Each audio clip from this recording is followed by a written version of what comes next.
कक्षा 10वीं की राजनीति विज्ञान का दूसरा पाठ है संघवाद। संघीय शासन व्यवस्था किसे कहते हैं?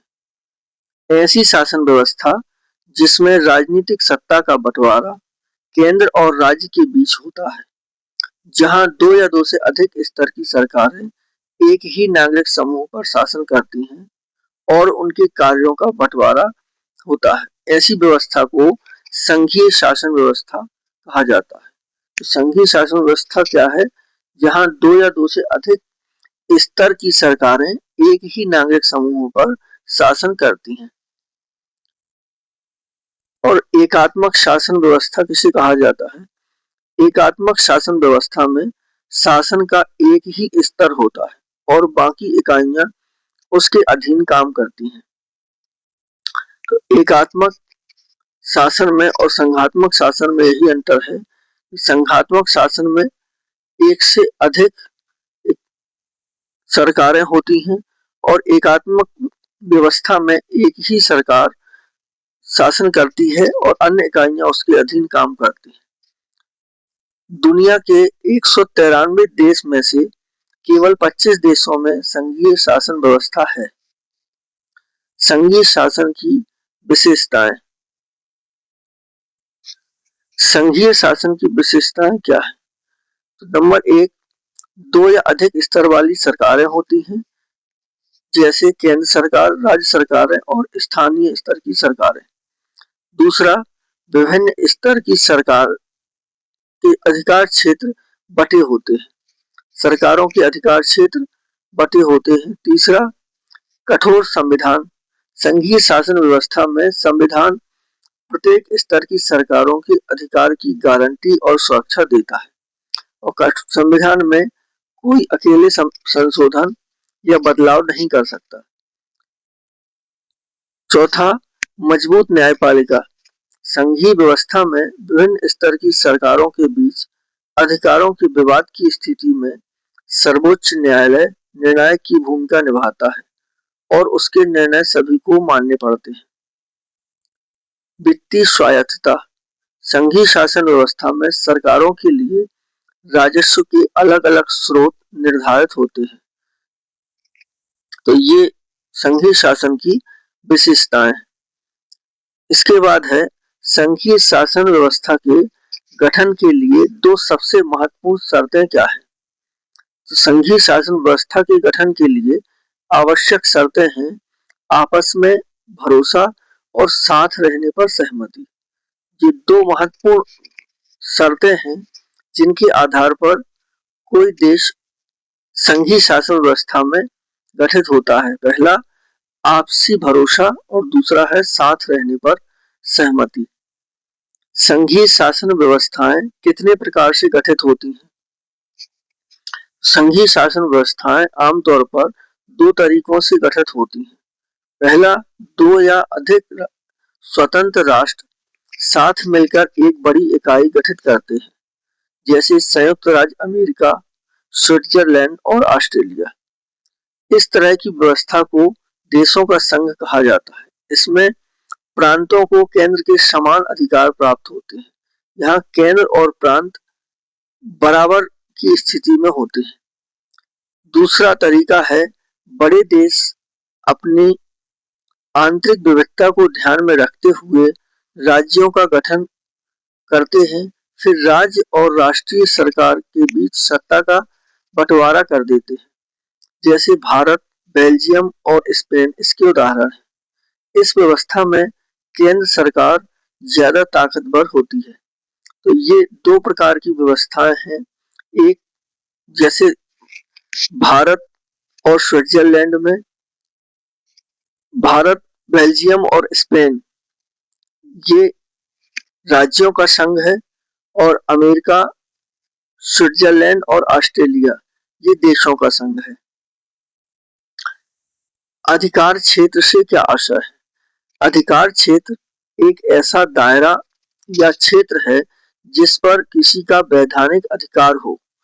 यह दायरा भौगोलिक सीमा के अंतर्गत परिभाषित होता है अथवा इसके अंतर्गत कुछ विषयों को रखा जा सकता है। तो अधिकार क्षेत्र क्या है? यह एक ऐसा दायरा है, क्षेत्र है जिस पर किसी के का वैधानिक अधिकार होता है। जैसे ये बोर्ड लगा हुआ देखा होगा लगभग सभी ने कि थाना सीमा प्रारंभ, तो ये उस दायरे की सीमा होती है जहां तक उस थाने की सीमा है, तो वो भौगोलिक अधिकार है। और जो विषय से संबंधित है, जैसे केंद्र सरकार संघ सूची के विषयों पर कानून बनाती है और राज्य सरकार राज्य सूची के विषयों पर कानून बनाती है, लेकिन दोनों ही एक ही नागरिक समूह पर के लिए कानून बनाते हैं। दोनों के अधिकार अलग अलग, विषय अलग अलग हैं। तो ये अधिकार क्षेत्र का मतलब है वैधानिक अधिकार जो किसी के या तो भौगोलिक सीमा के अंतर्गत परिभाषित होते हैं या उसके अंतर्गत कुछ विषय रखे जाते हैं। तो ये बात समझ में आ गई होगी। भारतीय संविधान में केंद्र और राज्य के बीच शक्तियों का बंटवारा किस प्रकार किया गया है? तो भारतीय संविधान में केंद्र और राज्यों के बीच शक्तियों का बंटवारा 3 सूचियों के माध्यम से किया गया है। पहला संघ सूची, जिसमें प्रतिरक्षा, विदेशी मामले, बैंकिंग, संचार और मुद्रा जैसे राष्ट्रीय महत्व के विषय हैं, जिस पर केवल केंद्र सरकार ही कानून बना सकती है। तो जो राष्ट्रीय महत्व के विषय हैं, प्रतिरक्षा, विदेशी मामले, बैंकिंग, संचार, मुद्रा आदि विषय जो है वो केंद्र सरकार उस पर कानून बना सकती है। संघ सूची में पहले 97 विषय थे, वर्तमान में 100 विषय हैं। राज्य सूची, राज्य सूची में पुलिस, व्यापार, वाणिज्य, कृषि और सिंचाई जैसे प्रांतीय और स्थानीय महत्व के विषय हैं। इन पर केवल राज्य सरकार ही कानून बना सकती है। राज्य सूची में वर्तमान में 61 विषय हैं।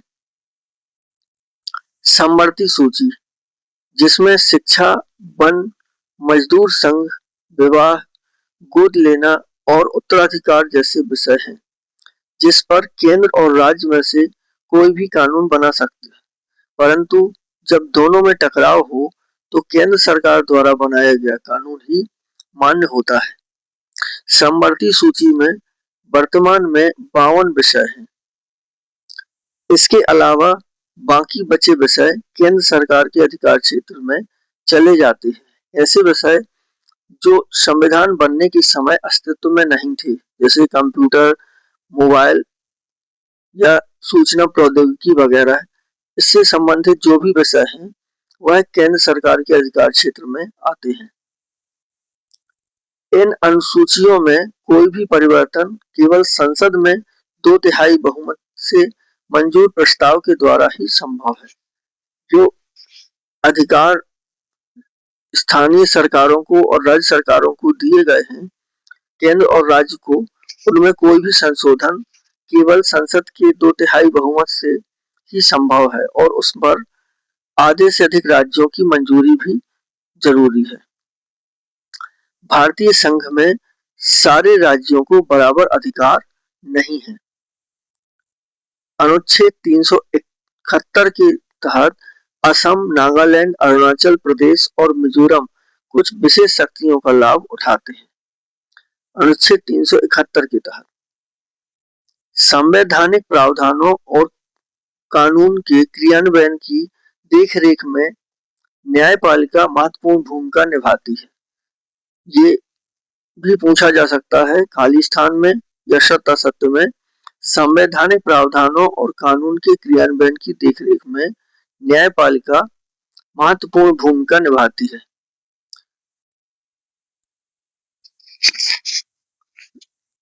न्यायपालिका संवैधानिक कानूनों का की व्याख्या भी करती है और उनकी रक्षा भी करती है। न्यायपालिका को संविधान का रक्षक भी माना जाता है। भारत ने सन 1947 में लोकतंत्र की राह पर अपनी जीवन यात्रा शुरू की। 1950 के दशक में भारत में भाषा के आधार पर कई राज्य बनाए गए। भाषा के आधार पर कई राज्य बनाए गए 1950 में। नागालैंड, उत्तराखंड और झारखंड जैसे राज्यों का गठन सांस्कृतिक आधार पर किया गया। ये प्रश्न आ सकता है कि सांस्कृतिक आधार पर किन राज्यों का गठन किया गया? नागालैंड, उत्तराखंड और झारखंड। भारत में हिंदी भाषा को राजभाषा माना गया है, पर हिंदी सिर्फ 40% लोग की मातृभाषा है। भारत में किसी भी भाषा को राष्ट्रीय भाषा का दर्जा नहीं दिया गया है। केवल राजकीय भारत की राजभाषा हिंदी है, राष्ट्र कामकाज की भाषा, पर हिंदी सिर्फ 40% लोगों की ही मातृभाषा है। भारतीय संविधान की 8वीं अनुसूची में 22 भाषाओं को अनुसूचित किया गया है, 22 भाषाओं को सूचीबद्ध किया गया है। सरकारी कामकाज की भाषा के रूप में अंग्रेजी का प्रयोग 1965 तक बंद हो जाना चाहिए था। 1965 तक के लिए ही अंग्रेजी को कामकाज की भाषा के रूप में रखा गया था, परंतु कुछ गैर हिंदी भाषी राज्यों के दबाव के कारण अंग्रेजी को आज भी चालू रखा गया है। गठबंधन सरकार किसे कहा जाता है? एक से ज्यादा राजनीतिक पार्टियों द्वारा साथ मिलकर बनाई गई सरकार को गठबंधन सरकार कहते हैं। जब एक राजनीतिक दल को सरकार बनाने के लिए पर्याप्त बहुमत प्राप्त नहीं होता, तब दो या दो से अधिक राजनीतिक दल आपस में मिलकर सरकार बनाते हैं, जिसे गठबंधन सरकार या साझा सरकार कहते हैं। भारत में 43.63% लोग हिंदी बोलते हैं। हिंदी के अलावा दूसरी सबसे अधिक बोली जाने वाली भाषा बांग्ला है, जिसे 8.03% लोग बोलते हैं। 2011 की जनगणना में 121 प्रमुख भाषाएं पाई गईं, जिनमें से 22 भाषाओं को संविधान की अनुसूची में रखा गया। इन्हें अनुसूचित भाषाएं कहा जाता है। जनसंख्या के हिसाब से उत्तर प्रदेश रूस से बड़ा है। जनसंख्या में उत्तर प्रदेश रूस से बड़ा है और महाराष्ट्र लगभग जर्मनी के बराबर है। संघीय सरकार में तीसरे स्तर को स्थानीय शासन कहा जाता है। संघीय सरकार में तीसरे स्तर को स्थानीय शासन कहा जाता है। सत्ता का विकेंद्रीकरण क्या है? जब केंद्र और राज्य सरकार से शक्तियां लेकर स्थानीय सरकारों को दी जाती हैं, तो इसे सत्ता का विकेंद्रीकरण कहते हैं। सत्ता के विकेंद्रीकरण के पीछे बुनियादी सोच क्या है, अथवा सत्ता के विकेंद्रीकरण से लाभ? सत्ता के विकेंद्रीकरण के पीछे बुनियादी सोच यह है कि पहला, स्थानीय स्तर पर समस्याओं का निपटारा बढ़िया ढंग से हो सकता है। दूसरा, लोगों को अपने इलाके की समस्याओं की बेहतर समझ होती है। तीसरा, इससे स्थानीय स्तर पर लोगों की फैसलों में सीधी भागीदारी संभव है। तो ये 3 कारण हैं या सत्ता की विकेंद्रीकरण के लाभ कहें, 3 लाभ हैं। सन 1992 में सत्ता के विकेंद्रीकरण की दिशा में कौन से महत्वपूर्ण कदम उठाए गए? तो सन 1992 में संविधान में 73वां और 74वां संशोधन करके तीसरे स्तर को ज्यादा शक्तिशाली और प्रभावी बनाया गया। इसमें नंबर 1 है, अब स्थानीय निकायों के चुनाव नियमित रूप से करना संवैधानिक बाध्यता है। पहले स्थानीय निकाय के चुनाव कराना राज्य सरकारों के लिए कोई बाध्यता नहीं थी, लेकिन अब स्थानीय निकाय के चुनाव कराना राज्य सरकार की बाध्यता या मजबूरी है। नंबर 2, निर्वाचित स्थानीय निकायों के पदों में अनुसूचित जाति, जनजाति और अन्य पिछड़ा वर्गों के लिए सीटें आरक्षित हैं। कम से कम 1/3 पद महिलाओं के लिए आरक्षित है।